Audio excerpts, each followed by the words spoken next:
अच्छा जी, let's continue.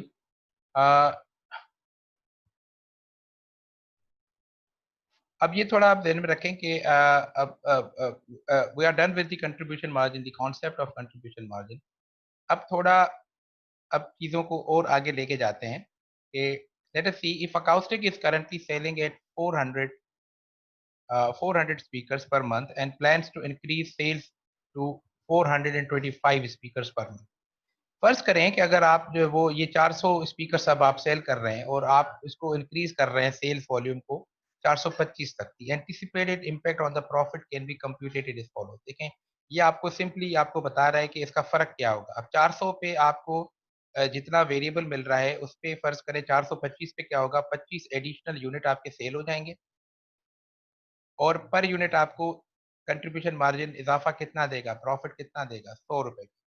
तो additional 25 unit के एक्सेल होने से आपको 2500 का इंक्रीज आएगी। आपकी ऑपरेटिंग इनकम इस वक्त जितनी भी है उसमें 2500 का इजाफा हो जाएगा। आप यहाँ पे इस चीज को वेरीफाई कर सकते हैं। मिसाल के तौर पे आप देखें कि यहाँ पे आपके पास जो है वो 400 के बेसिस पे जो आपकी इनकम स्टेटमेंट है वो है। ठीक है जी, 400 के बेसिस पे कितनी है, ये आपकी 5000 थी। और 425 के बेसिस पे कितनी है, ये आपकी बढ़ के 7500 हो जाएगी। तो नेट जो आपका फायदा होगा या नेट इंक्रीज आपकी जो आएगी वो आपकी आएगी कितनी, 2500। 2500 ये एग्जैक्टली वही फिगर है जो आप यहाँ से डायरेक्टली कैलकुलेट कर सकते हैं। तो this is how we say that contribution margin is very helpful in arriving at very quick decisions and quick computations based on. लेकिन ये तब होगा जब आपने अपनी पूरी डेटा को वेरिएबल और फिक्स कॉस्ट में पहले से ही क्लासिफाई कर लिया होगा। ओके जी। अब CVP relationship in equation form, अब इस चीज को थोड़ा समझ लें। ये एग्जैक्टली वही चीज है जो कि मैंने आपको पहले समझाई। आपको पता है कि our profit is equal to what, profit is equal to sales minus variable expenses minus fixed expenses. ऐसे ही है, इट्स वेरी सिंपल। सेल्स में से माइनस कर दें वेरिएबल एक्सपेंसेस और फिर उसमें से माइनस कर दें आपके फिक्स एक्सपेंसेस। सेल्स किसके बराबर है, फिर सेल्स की अगर हम डेटा लें तो सॉरी सेल्स को ब्रेकअप करें तो sales are equal to sale price, selling price per unit multiplied by quantity sold, यानी कि P times Q. This is P times Q, total revenue और टोटल सेल्स। सेल्स आपको मिल गई। वेरिएबल एक्सपेंस किसके बराबर है, वेरिएबल एक्सपेंस या variable cost per unit multiplied by Q या वी टाइम्स क्यू। ठीक है जी, तो ये वेरिएबल कॉस्ट मिल जाएगी।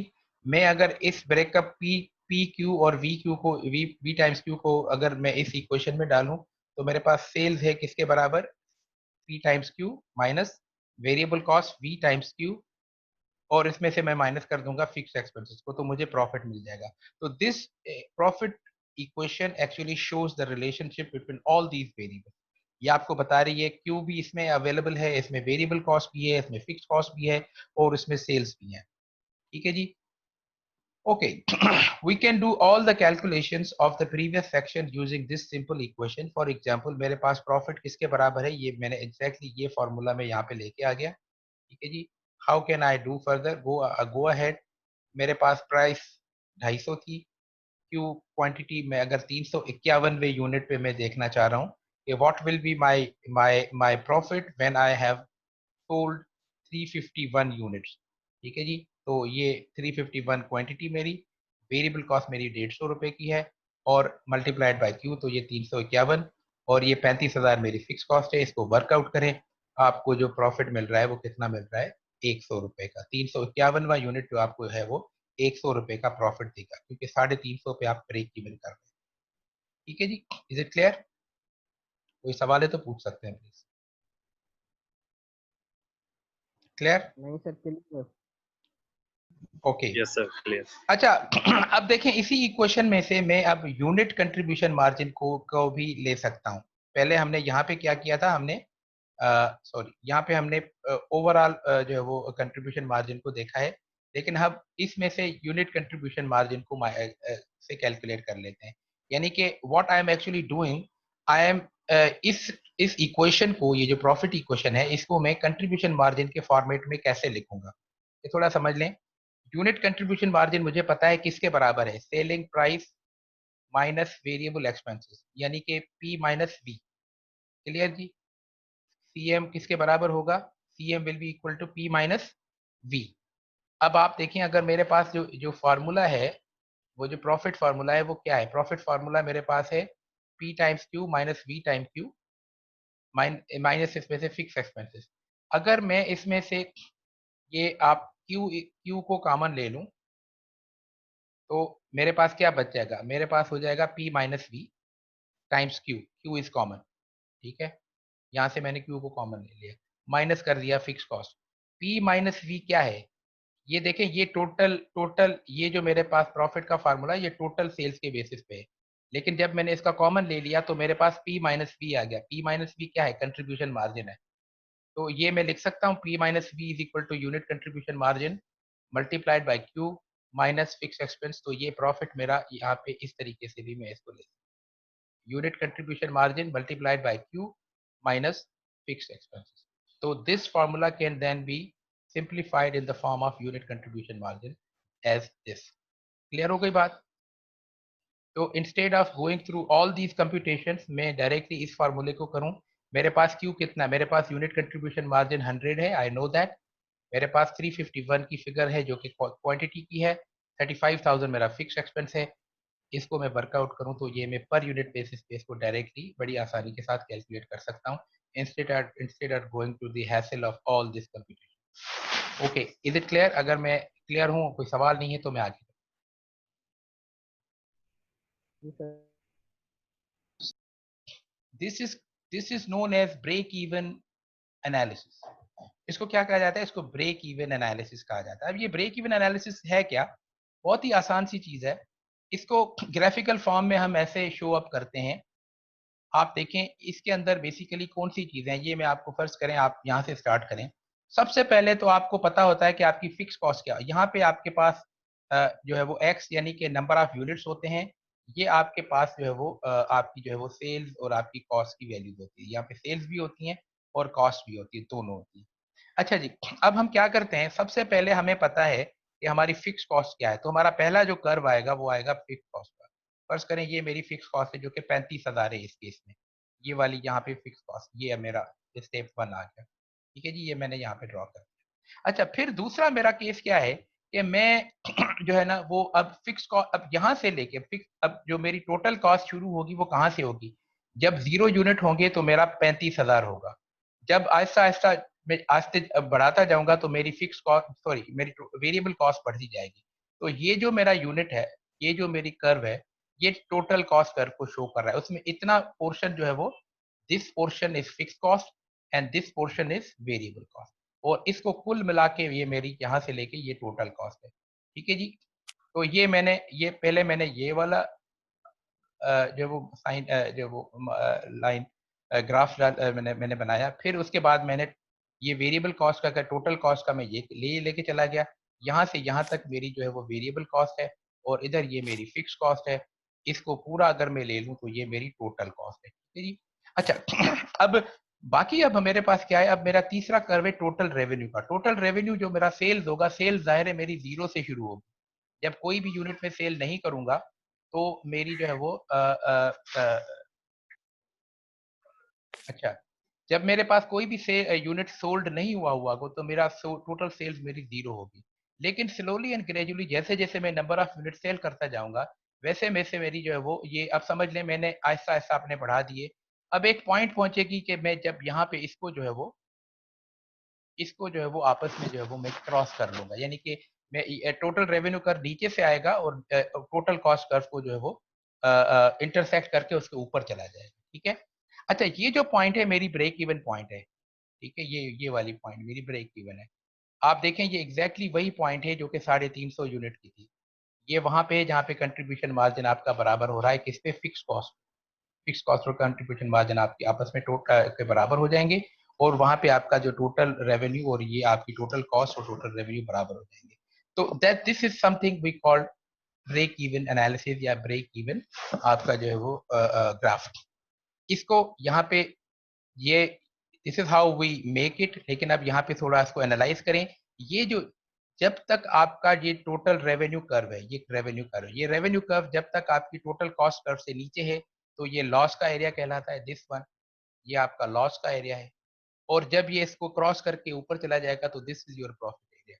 जैसे जैसे अब आप जाएं, ये क्या हो रहा है, जैसे जैसे आपका नंबर ऑफ यूनिट बढ़ता जा रहा है तो आपकी फिक्स कॉस्ट तो कम रही है, सिर्फ वेरिएबल कॉस्ट कम होती निकलती जा रही है, और एडिशनल 100 रुपीज के साथ आपका जो है वो प्रॉफिट तेजी से बढ़ता जा रहा है। ये वो पॉइंट है जहाँ पे आप ब्रेक इवन करते हैं। यहाँ पे 350 यूनिट पे आपने ब्रेक इवन किया था, आपको याद है। This is where your fix cost is equal to contribution margin, or where your total cost is equal to total revenue. So this is something we call the CVP relationship in the form of graph.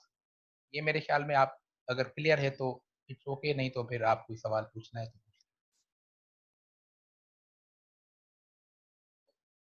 ठीक है जी। Yes sir. How to construct this, ये मैंने clear sir. इसको मैंने step wise यहाँ पे लिख दिया है, आप इसको बेशक इसको आप देख सकते हैं। इसी डेटा के बेसिस पे आप इसका कैसे कोई भी आप सीवीपी ग्राफ कैसे बना सकते हैं। अच्छा, अब तो कुछ एप्लीकेशंस पे आते हैं हम। Let us see some applications. अच्छा, आप एप्लीकेशन सीवीपी के कॉन्सेप्ट की समझ लें। Some applications of CVP concepts. Bob Bob समझ लें, कॉस्ट अकाउंटेंट है इनका, इस फर्म का। Gather the following data. आपके पास ये डेटा है, basic data 250 per unit cost है, और आपकी जो वेरिएबल एक्सपेंसेस हैं वो 150 हैं, ठीक है जी। और कंट्रीब्यूशन मार्जिन आपका 100 है। हम एक चीज एडिशनल ये कर सकते हैं कि हम इस डेटा को रेशियोज में या परसेंटेजेस में इसको कैलकुलेट कर सकते हैं, ठीक है। तो मेरे पास देखें, मेरे पास दो रेशियोज मैं ले सकता हूँ। I have got two ratios. मेरे पास जो दो रेशियोज कौन से हैं, वो वेरिएबल एक्सपेंसेस रेशियोज हैं, ठीक है, और कंट्रीब्यूशन मार्जिन रेशियो है। मेरे पास एक कंट्रीब्यूशन मार्जिन रेशियो है, और मेरे पास जो है वो दूसरा जो है वो आपका वेरिएबल एक्सपेंस रेशियो है। इनका आपस में रिलेशनशिप क्या है ये समझ लें। ये सीएम रेशियो जो है, सीएम रेशियो, ये मैं आर दे रहा हूँ, CM ratio will be equal to 1 minus variable cost ratio, ठीक है जी। ये आप समझ लें, 1 माइनस वेरिएबल कॉस्ट रेशियो। और वेरिएबल कॉस्ट रेशियो जो है वो किसके बराबर है, 1 माइनस 1 माइनस सीएम रेशियो। ये आप समझ लें, थोड़ी ये चीजें ध्यान में रख लें। CM ratio is equal to 1 minus variable cost ratio, और variable cost ratio is equal to 1 minus CM ratio. और सीएम रेशियो किसके बराबर है, CM sorry variable cost ratio किसके बराबर है, वेरिएबल कॉस्ट रेशियो, ठीक है जी, बराबर है variable cost divided by sales, ठीक है, मल्टीप्लाइड बाय 100। तो ये मुझे वेरिएबल कॉस्ट रेशियो मिल जाएगा, ठीक है। और मेरे पास जो सीएम रेशियो है, सीएम रेशियो किसके बराबर है, CM ratio is equal to CM ratio is equal to CM contribution margin divided by sales times 100। तो ये मेरे पास जो है वो सीएम रेशियो आ गया। मैं इस इक्वेशन को ऐसे भी लिख सकता हूं, CM ratio is equal 1 minus VC ratio. तो इसको मैं लिख सकता हूं 1 माइनस वीसी रेशियो किसके बराबर है, VC ratio is equal to V over S, ठीक है जी, वी ओवर एस। इसको मैं अगर मल्टीप्लाई 100 से करूं तो ये परसेंटेज टर्म्स में आ जाएगा, अगर अदरवाइज तो ये डेसिमल में होगा। मैं इसको ऐसे ही इजी होकर रख रहा हूँ। अच्छा, और अगर मैं इसको लिखूं, वीसी रेशियो किसके बराबर होगा, वेरिएबल कॉस्ट रेशियो, वो बराबर होगा CM ratio divided by S. तो आप समझ लें, ये थोड़े आप सिंप्लीफाइड वर्जन इनके समझ लें कि हम इन रेशियोज को इस तरीके से भी लिख सकते हैं, ठीक है। अब आगे जाके हम रेशियोज को भी हम अप्लाई करेंगे। कुछ जगह पे आपको ये परसेंटेज फॉर्म में ज्यादा इफेक्टिव होंगे, कुछ जगह पे आपको एब्सोल्यूट नंबर के तौर पे। अब मैं आपसे अगर कहूं कि आपका कंट्रीब्यूशन मार्जिन डॉलर टर्म्स में कितना है, 100 है, और आपका कंट्रीब्यूशन मार्जिन रेशियो कितना है, 40 है। मैं आपसे कहूं वेरिएबल एक्सपेंसेस आपके डॉलर टर्म्स एब्सोल्यूट टर्म्स में कितने, 150, रेशियो टर्म्स में कितने, 60% या 0.6। तो these are the numbers that you need to keep in mind. Clear? जी सर क्लियर। ओके जी, yes sir. Yes, sir. Very good. Yes, sir. चलें जी, अब थोड़ी एनालिसिस को हम जो है वो आगे बढ़ाते हैं अपनी। अच्छा, अब ये कुछ हम मुख्तलिफ चीजें जो है वो देखें। अब व्हाट वी एनालिसिस क्या है, हम एक बेस सिनेरियो को लेके अब हम थोड़ी चेंजेस करने जा रहे हैं, ठीक है, और देखेंगे कि इन चेंजेस का क्या असर पड़ता है। और फिर हमारा बुनियादी सवाल ये होगा कि क्या हमें ये चेंजेस करने चाहिए या नहीं करनी चाहिए। फर्ज करें हम पहली केस जो है वो केस 1 हम लेके आते हैं। Case 1 is change in fix cost and sales volume, यानी कि हम कॉस्ट फिक्स कॉस्ट में थोड़ी चेंज लेके आ रहे हैं और जिसकी वजह से जो है वो सेल्स वॉल्यूम में थोड़ा, उसमें सेल्स वॉल्यूम में भी चेंज आ रही है। तो हम देखेंगे कि क्या ये हमें चीज करनी चाहिए या नहीं करनी चाहिए। Let us see, Acoustic Concept is currently selling 400 speakers. ये वही वाली बेस सिनेरियो, 400 स्पीकर्स हमारा इस वक्त का बेस है, 250 पर यूनिट उसकी उसकी सेल्स है, और आपकी जो है वो 1 लाख रुपए की सेलिंग, 250 की सेल प्राइस पे 1 लाख रुपए का टोटल रेवेन्यू है पर मंथ का।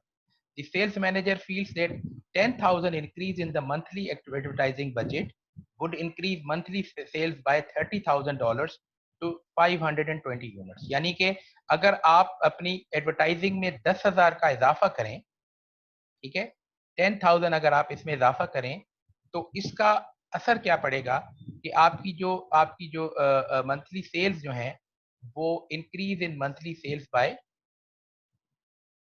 30,000 to a total of 520 units। Should the budget advertising be increased? क्या ये हमें इंक्रीज करनी चाहिए? अब देखें इसको थोड़ा अगर हम एनालाइज करें तो क्या हो रहा है, बेसिकली बाकी सारी चीजें सेम रह रही हैं। आपकी जो एडवर्टाइजिंग बजट है वो 10,000 से बढ़ रही है। 10,000 से बढ़ रही है तो इसका मतलब है आपकी फिक्स कॉस्ट में 10,000 से इजाफा आ रहा है। Getting my point?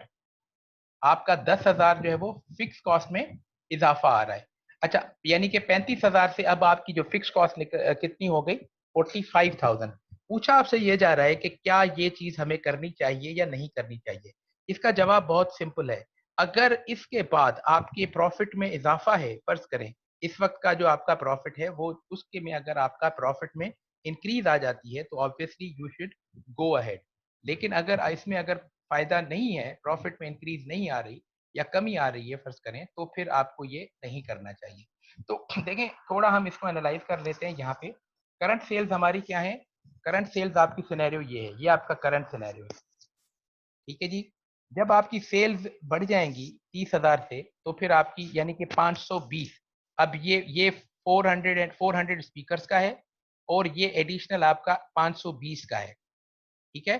तो अगर देखें अब मैं इसको इसको अगर before going through all these details, मैं आपको सिंपली, अगर मेरे पास, मुझे पता है कि मेरा कंट्रीब्यूशन मार्जिन 100 का है।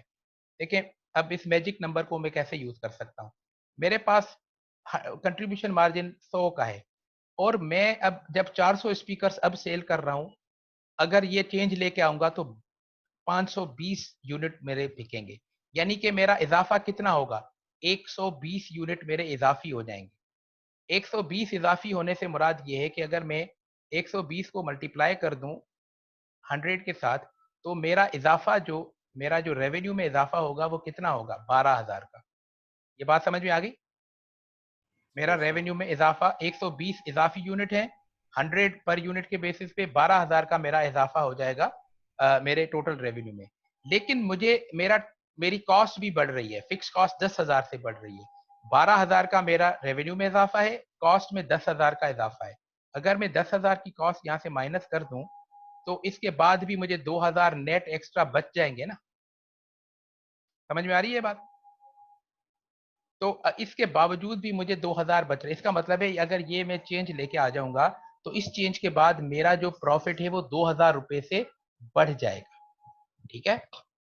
Is this clear to you? Yes sir. अब ये देखें यहाँ पे ही मैंने इस चीज को बड़ी आसानी के साथ कैलकुलेट कर लिया, लेकिन अगर आप इसको कैलकुलेट करना चाहें, पूरी की पूरी रीड्रॉ करें, रीकैलकुलेट करें अपनी अपनी जो है वो इनकम स्टेटमेंट। ये मेरा बेस केस सिनेरियो, यहाँ पे 5,000 था, 520 को लेके 520 यूनिट पे नई इनकम स्टेटमेंट बनाए। उस पे आपको जो 520 पे आपका जो और 10,000 इसमें ऐड कर दें, 35,000 से 45,000 ये ऐड हो गया, 10,000 का एडवर्टाइजिंग बजट में इजाफा, तो ये फिक्स एक्सपेंस में इजाफा है। तो आपको देखें पहले 5,000 का प्रॉफिट था, अब आपका 7,000 का प्रॉफिट है। नेट डिफरेंस कितना है, 2,000। ये मैंने डायरेक्टली यहाँ से कंट्रीब्यूशन मार्जिन के थ्रू कैलकुलेट कर। क्लियर हो गई बात? Yes sir. ठीक है जी। तो अब इसका दूसरा तरीका मैं ऐसे भी कर सकता हूं। मैं क्या करूं जी, 400 4 4,000 यूनिट पे मेरे पास पहले कितने, सॉरी मेरे पास 400 यूनिट है, 400 यूनिट का मेरा कंट्रीब्यूशन मार्जिन कितना है? 400 यूनिट पे मेरा कंट्रीब्यूशन मार्जिन है 40,000 का, ठीक है जी, 40,000 का। और मेरी फिक्स कॉस्ट कितनी है? 35,000। तो ये मेरी 35,000 मेरी है, तो मेरा प्रॉफिट कितना होगा? 5,000। क्लियर? मैं पहुंच गया 5,000 पे। अब मैं इसी चीज को 520 पे करूं, 520 यूनिट पे मेरा टोटल 100 के साथ मेरा कितना हो जाएगा? 52,000। ठीक है, 52,000। इसमें से मैंने माइनस कर दिया कितना जी? 45,000। अब मेरी नई फिक्स कॉस्ट कितनी है? 45,000। तो 45,000 जब मैंने माइनस की तो मुझे कितना बच जाएगा? मेरा प्रॉफिट कितना होगा? 7,000। पहले मेरा 5,000 था, अब मेरा 7,000 है। ठीक है, ये 5,000 और 7,000 डिफरेंस कितना आया देख लें तो 2,000। तो देखें, बहुत सारे तरीके हैं, हम बहुत ही आसानी के साथ ये सारी फिगर्स मालूम कर सकते हैं। तो अब मैं आगे जा रहा हूँ। आप देखें, बिल्कुल इसी तरीके, एग्जैक्टली इसी तरीके से यहाँ पे दो तरीके लिखे गए हैं जिसके बेसिस पे आप ये 2,000 का डिफरेंस मालूम कर सकते हैं। पहला एक तरीका, ये मैंने दो आपको बता दिए। एक तरीका कंट्रीब्यूशन मार्जिन का भी है। तो कंट्रीब्यूशन मार्जिन रेशो, सॉरी, अब ये देखें कंट्रीब्यूशन मार्जिन रेशो कैसे हम मालूम कर रहे हैं। आप देखें 30,000 आपका जो इजाफी, जो आपका रेवेन्यू होगा, जो आपका इजाफी रेवेन्यू होगा, उसमें से उसमें से 40% जो है वो सीएम रेशो है, और 60% क्योंकि देखें, आप देखें मैंने यहाँ पे आपको बताया ये सीएम रेशो किसके बराबर है। ये आपकी टोटल सेल्स है, टोटल सेल्स 100% है, इसका 150 60% इसका वेरिएबल रेशो है, और 40% इसका कंट्रीब्यूशन मार्जिन रेशो है। तो अगर जितनी भी सेल्स बढ़ेगी, तो अगर जितने भी डॉलर अमाउंट से सेल्स बढ़ेगी, इसका मतलब है उसकी उस इंक्रीज सेल्स का 60% आपका वेरिएबल कॉस्ट होगा, 60%, और 40% उसका कंट्रीब्यूशन मार्जिन होगा। तो आपकी यहाँ पे सेल्स कितनी बढ़ रही है? 30,000 की सेल्स बढ़ रही है। 30,000 की सेल्स से मुराद ये है कि जब एडिशनल 30,000 सेल्स बढ़ेगी तो कंट्रीब्यूशन मार्जिन रेशियो 40% होगा, और 60% इसमें से चला जाएगा वेरिएबल कॉस्ट में। तो इसका आपको डायरेक्ट मिल गया 12,000, और इसमें से आप माइनस कर लें, आप जो है वो 10,000 जो आप एडिशनल एक्सपेंसेस हैं, तो आपको 2,000 एक्स्ट्रा ऑपरेटिंग इनकम में मिल रहे हैं। तो there are more than one ways to do that, आप इसको देख लें। अगर कोई सवाल है तो आप पूछ सकते हैं। This is now depends on how you use your mathematical ability to arrive at this thing. The important thing is कि you don't have to do everything। हर बार आपको ये इनकम स्टेटमेंट बनाने की जरूरत नहीं पड़ेगी, और आप बहुत ही important calculations, profit related, product related, और फिक्स, और ये जो चेंजेस हैं, ये आप आसानी के साथ कैलकुलेट कर सकते हैं। कोई सवाल है तो प्लीज।